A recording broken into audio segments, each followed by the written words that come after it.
former British Minister for Europe, Denis MacShane. Denis, I don't know if you were hearing, I think you probably were because I saw you in the screen. Oscar there with the business with three stories that suggest that economically the future for the United Kingdom is not particularly rosy, and that might be putting it kindly. How are you feeling today?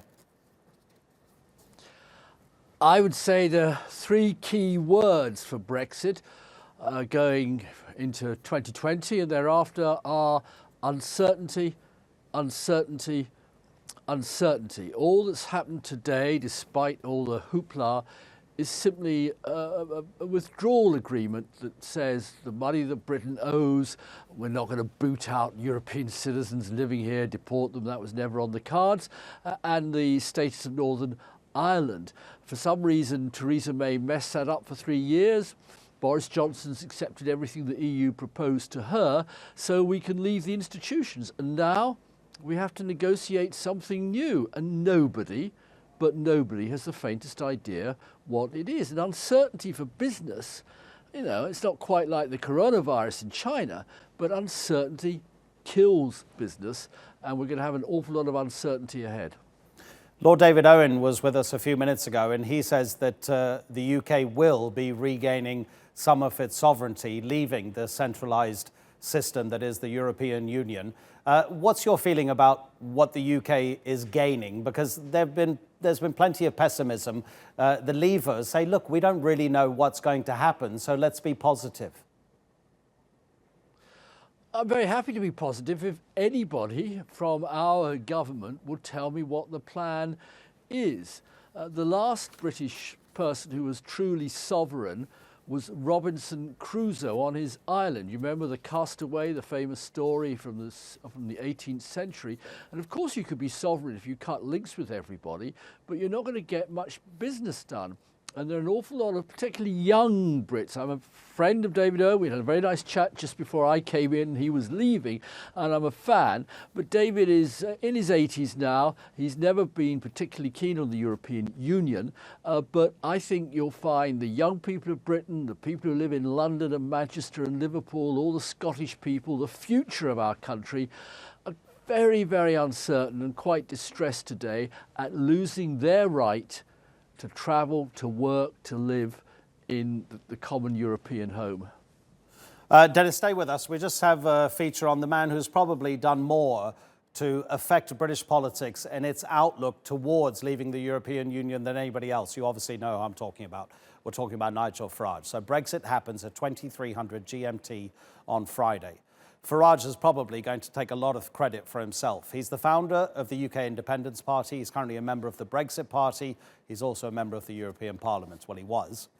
And he's made leaving the EU a relentless political crusade. He has found many sympathisers, especially in the ruling Conservative Party. His populist anti-EU message has resonated with many voters. It's made him a political personality the British establishment just could not ignore. Here's our Europe correspondent, Simon McGregor-Wood.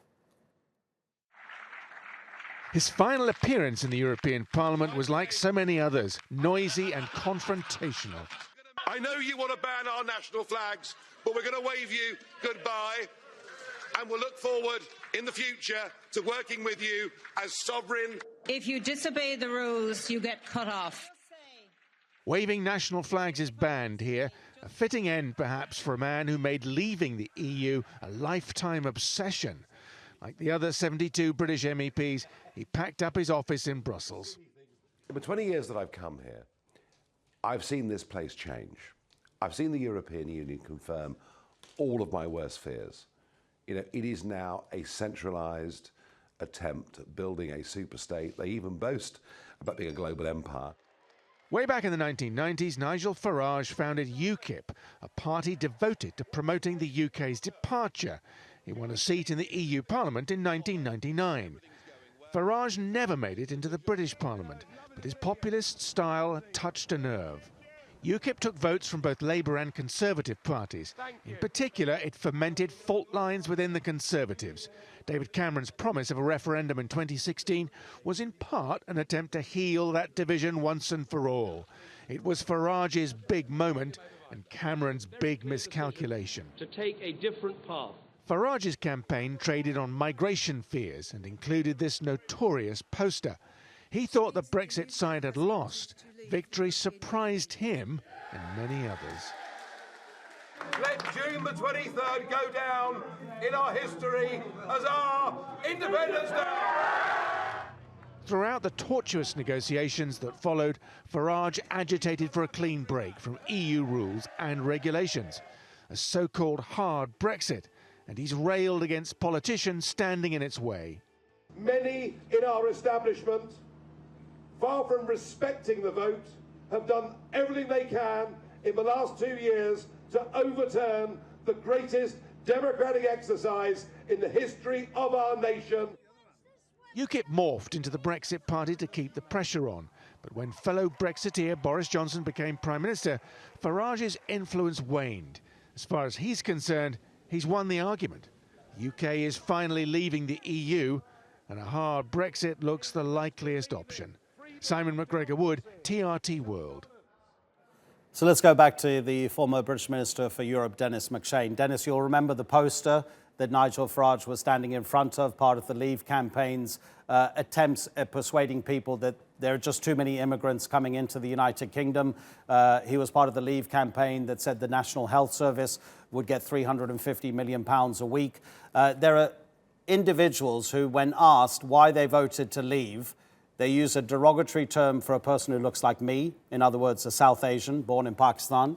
Another person has said, I don't think the NHS will be able to afford my hip operation if there are so many immigrants here. Farage tapped into something dark. How did he do that? Well, very simply, he reawakened fears that in the 1970s were organised around a guy called Enoch Powell, who wanted to stop immigration. He wanted to repatriate people like your parents, I expect, back to Pakistan, back to Bangladesh, India, the Caribbean. And he failed because the state took a very tough line. But then along came Nigel Farage. And let's also be very clear, it wasn't him. The Conservative Party, after Tony Blair won power, moved full scale into anti-Europeanism with William Hague and other leaders, then David Cameron. And they started attacking people coming from Europe using all that old language, too many of them. They clog up surgeries, they're taking social security away from white English people, they're filling our schools, they don't speak the language. This time, of course, we're talking about white Catholic Poles, so you couldn't accuse them of being racist. And Farage played brilliantly on that. I actually got on with him okay, because I like clowns in politics, and he was a clown. And as your reporter Simon McGregor-Wood said, he was always rejected when he stood for the House of Commons. People didn't mind him beating up on immigration, didn't mind him beating up on Brussels. They do that in every country in Europe, but they wouldn't put him in charge of taxation or our children's future or our health service. So tomorrow, Mr. Farage is an unemployed ex-politician. I know what the feeling's like. I don't think he's going to come back into play. He's yesterday's man as of tomorrow morning.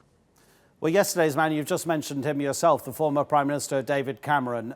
Before I ask you about his responsibility for what's going to happen at 2300 GMT, let's hear a clip of David Cameron, the former British Prime Minister who called the EU referendum, speaking just a few hours ago. Well, it's obviously a very big day for our country. Obviously, I led the campaign to stay in, but I always accepted the referendum result and knew this day would come. And as I said at the time of the referendum, we're one of the biggest economies in the world, perhaps the sixth biggest economy in the world. We can make a success of the choice that we make, and I'm sure that's exactly what we will do. And I wish the government well in all their endeavours to make sure that happens. Denis, many international viewers may not know that David Cameron called that referendum. It's widely accepted. He himself may not accept it, but many members of his Conservative Party do. He called the referendum to assuage the far right of the Conservative Party, who might have been tempted to defect to the UK Independence Party.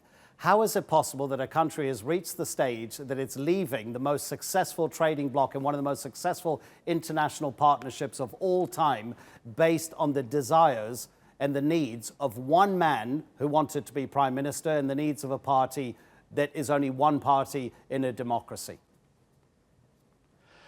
We've had catastrophic decisions by prime ministers who in many other spheres of political leadership were pretty competent. Neville Chamberlain before the war on appeasement, Anthony Eden, the adventure in Suez, and David Cameron, who wasn't, a bad prime minister, just was obsessively anti-European. If you read his autobiography, published a couple of months ago, 800 pages, he can't find a single positive word about Europe.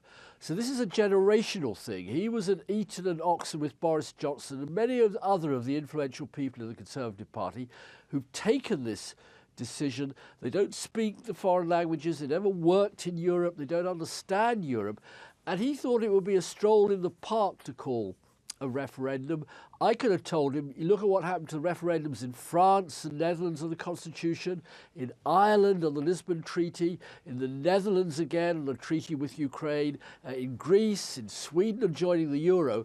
If you put Europe on the ballot paper of a populist plebiscite in Europe this century, it's dead. How Cameron missed that glaring political truth and fact, none of us will ever know. OK, so let's hear from the First Minister of Scotland, Nicola Sturgeon. She, a big campaigner for the independence of her country from the United Kingdom. In that 2016 referendum, 62% of Scots voted to remain in the EU. But how do they do it now? Because they're part of the UK, so they're leaving the European Union.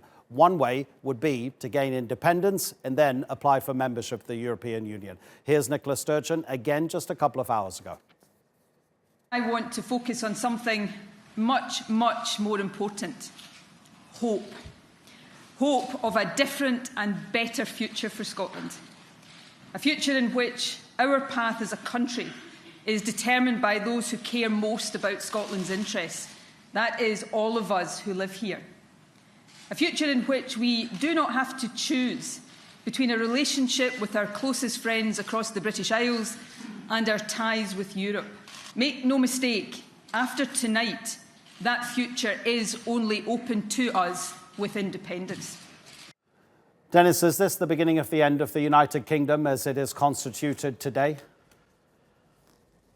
It's the number one question. You remember I started by saying the three watchwords: uncertainty, uncertainty, uncertainty. It applies to business, but it also applies to the United Kingdom sticking together. The people of Scotland, I was born there, family up there, they are so angry that a minority, just about 1/3 of all the voters in Britain in 2016 who are registered to vote, could remove the right of the Scottish people to be linked to Europe. Next year, we'll see elections to the Scottish Parliament. I predict that Mrs Sturgeon obviously will make the question of an independence referendum linked to staying in Europe a huge part of her pitch. So let's wait and see for that. They'll behave constitutionally, the Scots. It won't behave like the Catalans and be irresponsible. But yes, an enormous question mark over Scotland, also over Northern Ireland. We haven't mentioned that. That's a slightly different issue, but we could easily see Northern Ireland leave the United Kingdom. And so the Queen now in her 10th decade of life with enormous personal difficulties with her son and her grandson, you've probably read all about that.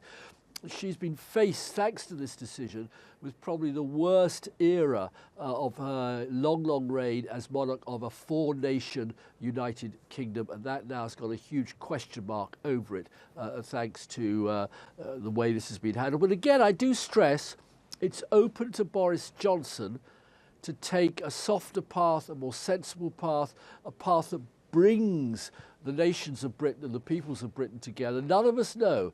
I'm not going to prejudge what he's going to say or do. He's never spelt out his real idea of what United Kingdom and Britain should be like in the years after we leave the institutions of the EU.